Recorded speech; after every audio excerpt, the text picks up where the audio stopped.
দর্শক আসসালামু আলাইকুম, আমি সাকিব। আজকে আপনাদের আবারও স্বাগত জানাচ্ছি। এই মুহূর্তে নর্থ আমেরিকা জুড়ে অর্থাৎ আমেরিকা এবং কানাডা জুড়ে অন্যতম একটি আলোচ্য বিষয় হচ্ছে যে ডোনাল্ড ট্রাম্পের আসন্ন ইমিগ্রেশন পলিসি, এবং তিনি তার নির্বাচনী প্রচারণায় বারবার বলেছেন যে তিনি ক্ষমতায় এলে পরে অবৈধভাবে যারা আনডকুমেন্টেড রয়েছে আমেরিকাতে তাদেরকে তিনি আমেরিকা থেকে বের করে দিবেন। এবং তিনি বিজয়ী ভাষণেও তার আরও আভাস দিয়েছেন যে তার প্রথম দিনের কাজই হবে যে আনডকুমেন্টেড লোকদেরকে বের করে দেওয়া। তো এই বিষয়টা নিয়ে কানাডায় আমরা যারা আছি আমাদের কেন আগ্রহ, তার মূল কারণটাই হচ্ছে যে এর একটা ঢেউ কিন্তু কানাডাতে পড়বে, এর একটা বড় ধরনের ঢেউ কানাডাতে পড়বে।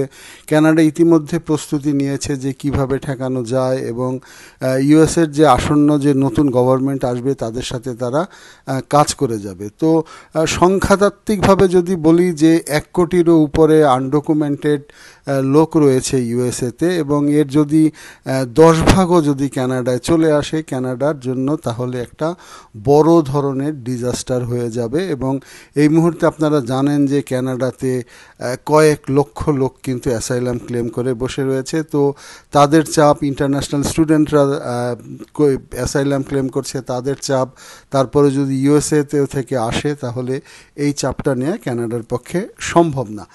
আর অন্যদিকে যারা ইউএসএতে যারা বসবাস করছেন তাদের মধ্যেও একটি ক্ষোভ, তাদের মধ্যে একটি হতাশা যে সত্যি ডিপোর্ট তারা করবে কি না। তো এই বিষয়টা নিয়ে একটু কথা বলি যে যেহেতু ঘোষণা দিয়েছেন অবশ্যই একটা কিছু হবে, তো সেক্ষেত্রে 4 ধরনের লোকজনকে প্রথমেই ডিপোর্ট হওয়ার সম্ভাবনা রয়েছে, যেগুলি ইউএস মিডিয়া বলেন বা কানাডার মিডিয়া বলেন তারা আলোচনা করছে। সেই 4টা বিষয় নিয়ে একটু কথা বলবো। তো 1 নাম্বার হচ্ছে যে যাদের অলরেডি ডিপোর্টেশন অর্ডার হয়ে গিয়েছে এবং তারা এখনও আছেন, তাদের হয়তো প্রথম ঝটকাতে ইউএসএ থেকে চলে যেতে হবে। 2 নম্বর হচ্ছে যে যারা অবৈধভাবে বর্ডার পার হয়ে ইউএসএতে ঢুকেছেন, অর্থাৎ মেক্সিকো সহ বিভিন্ন জায়গা থেকে, কানাডা থেকে, অর্থাৎ উত্তরে কানাডা এবং দক্ষিণে মেক্সিকো, কিন্তু তাদের এই হাজিরা দেওয়ার ডেট বা তাদের মানে যে শুনানি সে সময় যদি তারা ঠিক সময় মতো হাজির না হয়ে থাকেন, সেক্ষেত্রে তাদের কিন্তু একটি ডিপোর্টেশন হওয়ার সম্ভাবনা রয়েছে। 3 নাম্বার হচ্ছে যে যারা আগে একবার ডিপোর্ট হয়েছে এবং পরবর্তী সময়ে আবার দক্ষিণ দিক থেকে অর্থাৎ ইউএস মেক্সিকো থেকে ঢুকেছে, তারাও কিন্তু এই ঝটকায় পড়বে। তবে এখানে কিন্তু আসলে সাউথ আমেরিকার অনেক লোকজন রয়েছে, এখানে আমাদের সাবকন্টিনেন্টের লোক এই 3 নম্বর কোটায় কম রয়েছে, অর্থাৎ একবার যারা ডিপোর্টেশন হয়েছে আবার যারা ঢুকেছে তাদের ক্ষেত্রে কিন্তু একটি বড় ধরনের আঘাত আসবে। আর 4 নাম্বার যেটা সিগনিফিক্যান্ট, যে আপনারা জানেন যে আপনি যদি কোনো পলিটিক্যাল অ্যাসাইলামে ইউএসএ বা কানাডাতে থাকেন, কোনো ধরনের অপরাধ করা যাবে না।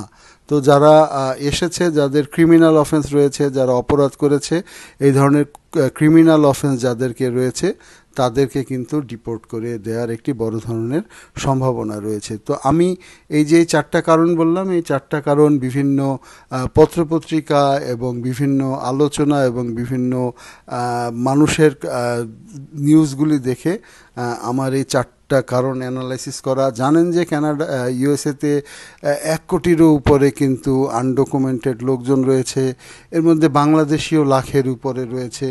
তো সব মিলিয়ে এই নিজের জন্মভূমির দেশ এবং বর্তমানে যে দেশটিতে আছি কানাডাতে, সেই দেশের একটি চাপের বড় ধরনের একটি সম্ভাবনা রয়েছে। তো সেই কারণে এই ভিডিওটি করা। এবং যারা আনডকুমেন্টেড রয়েছেন তাদের আবারও বলি, আগের ভিডিওগুলিতেও বলেছি, কোনো না কোনো একটা স্ট্রিমে কিন্তু থাকতে হবে, অর্থাৎ একেবারে যে আনডকুমেন্টেড থাকলাম সেভাবে হবে না। আর একটু আশার কথা বলি, যে সেটা হচ্ছে যে ডোনাল্ড ট্রাম্প গতবারও যখন ক্ষমতায় ছিলেন তিনি কিন্তু এই ধরনের ঘোষণা দিয়েছিলেন, কিন্তু তার সেই সময়টার ডিপোর্টেশন কিন্তু বারাক ওবামার সময়ের চেয়ে কম হয়েছিল। অতএব সাবধানে থাকতে হবে।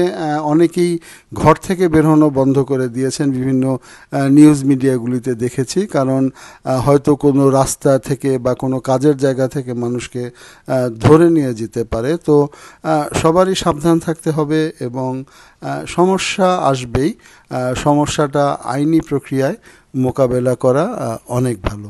আমার এই ভিডিওটি যারা দেখলেন এতক্ষণ তাদেরকে ধন্যবাদ, এবং ইউএস এবং কানাডা সম্বন্ধে যদি অথেন্টিক কোনো নিউজ চান আমি আমার এই চ্যানেলে দেওয়ার চেষ্টা করব।